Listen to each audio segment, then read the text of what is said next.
morning. A blessed day to all of us. Praise the Lord. God is good. God is great.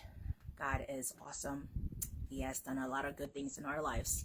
And one of the things that we experience when we come to know the Lord is change. Change.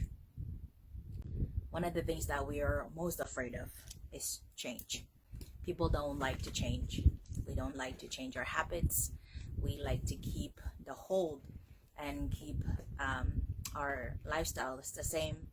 Sometimes we like to keep what we've grown up with, irregardless of whether they're beneficial to us or not, but because they're habits, because they're part of who we are when we grow up, we don't want to change. But when we are called to be separated, when we're called to be set apart, when we're called the church, ecclesia, the called out ones, those who are separated, called out to be separated for God, we are to change. We are to transform our lives into God's will, into God's ways, into God's kingdom, the ways of the kingdom of God. In Romans chapter 12, verse 2, it says, do not be conformed to the patterns of the world anymore, but be transformed by renewing your mind. And renewing our minds is one of the changes that happens over our lifetimes. It doesn't happen overnight. Our minds don't change as soon as we receive Jesus in our hearts. Our minds change as we continue to learn who we are, continue to learn who God is, continue to learn the kingdom of God, the ways of the kingdom of God, what is included in the kingdom of God, what is part of the kingdom of God. In 2 Corinthians chapter 5, verse 17, it's a very well-known verse, but this is one of the verses that as Christians we need to continue to know, continue to remind ourselves, continue to base ourselves on, that when we receive Jesus in our hearts, we become new creations. We're no longer the old us. We are new creations in the Lord. 2 Corinthians 5:17, it says, therefore, if anyone is in Christ, he is a new creation. Old things have passed away. Behold, all things have become new. Old things have passed away. Old things have passed away.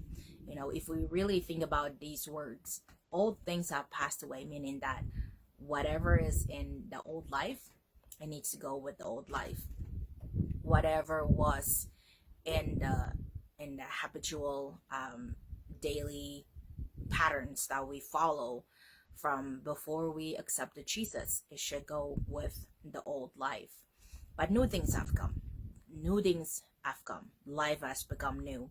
And when life becomes new, what it means is that our lives should start to resonate in the heart of God towards people or towards us. It should start to show, start to display the glory of God in us.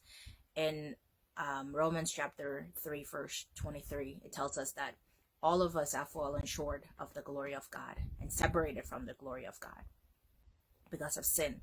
But when we accepted Jesus in our hearts, we receive the forgiveness of our sins.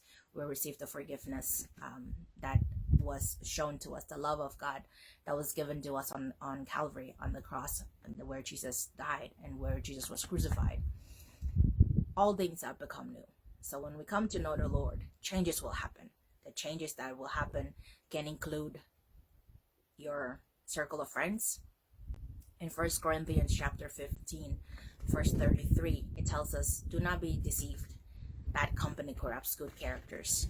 If we want our characters to be changed, then we need to associate ourselves with people that can encourage good characters, people that can push us to do better for ourselves. Not only that, but also be a good example for others who follows us. As Christians, our lives should not be following the patterns of the world. but should be transforming into the ways of heaven, ways of the kingdom of God. In Ephesians chapter 5 verse 1, it says, as children of God, we need to imitate him, imitate Jesus, imitate the life of Jesus. What is the life of Jesus? The life of Jesus was displayed as non-selective towards people. He loves everyone. He is for the weak. He is for the poor. He seeks and he searches and he touches people that everyone else looks down upon. But truly the love of God is for everyone. The love of God, even though we may think that we fall short, but the love of God does not change based on what we do, based on what we say, based on who we are. But the love of God is based on who God is, and that is God is love. It's not God loves, but God is love. So his name is love. Changes happens when we come to know the Lord. Our lives should change. If we've received Jesus in our hearts, great. Have you changed? If you have not accepted Jesus in your heart, and today God is wanting to share, wanting to show you, wanting to remind us, all of us again, that he is love. He loves you. He cares for you. His will is for us to have eternal life, to repent. In Matthew 32 it says, repent, for the kingdom of God is near. In 2 Peter 3:9 it says, God is not slow in keeping his promises, as we may think, but he is patient. He is patient, not wanting anyone to perish, but everyone to come to repentance. Repentance is change. Change from who we used to be to who God wants us to be. Change from where we were walking to and heading to, change to walking towards God, aiming to meet him face to face and to spend eternity with him. And a question to all of us, is it easy to change? Not really. Is it important to change? Yes, it is. When we grow, we need to change in order for us to adapt to situations, circumstances, life in general. But as we come into the kingdom of God, we need to change into his image. We need to change into his patterns. We need to change into his mindset. We need to change into his ways. We need to change into his kingdom's standards.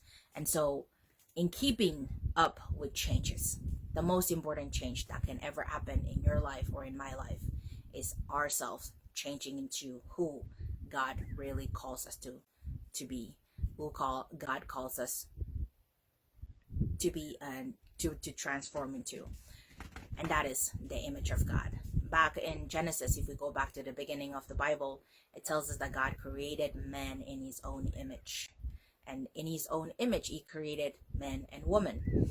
And so that is the image that we need to be transformed into as we continue on this life. Every day that the breath of life is still in you, every day that you wake up and you can see light, every day that you wake up and you can still feel health in your body, you can still feel the breath of life in you. It is another opportunity, it's another day for you to come to know the Lord, for you to come to know his plans, for you to come to know his love, for you to come to know his patience, for you to come to know his ways, for you to come to know what he has done for you and for me. So if you have not received Jesus in your heart, then today is another opportunity for you to call upon his name. Simple prayer. Lord Jesus, thank you for dying on the cross for me. Thank you for giving your life so that I may know what love is. Thank you for nailing my sins to the cross and bearing them. And thank you for rising again, giving me hope for eternal life. I ask you to come into my heart, be my Lord and Savior. From this day forward, forgive me for all of my sins. And as you promised in your word, that when I call upon you, you will answer me. When I ask you forgiveness, you will forgive me. And when I ask you to come into my heart, you are in my heart. And Father, we thank you in Jesus' name.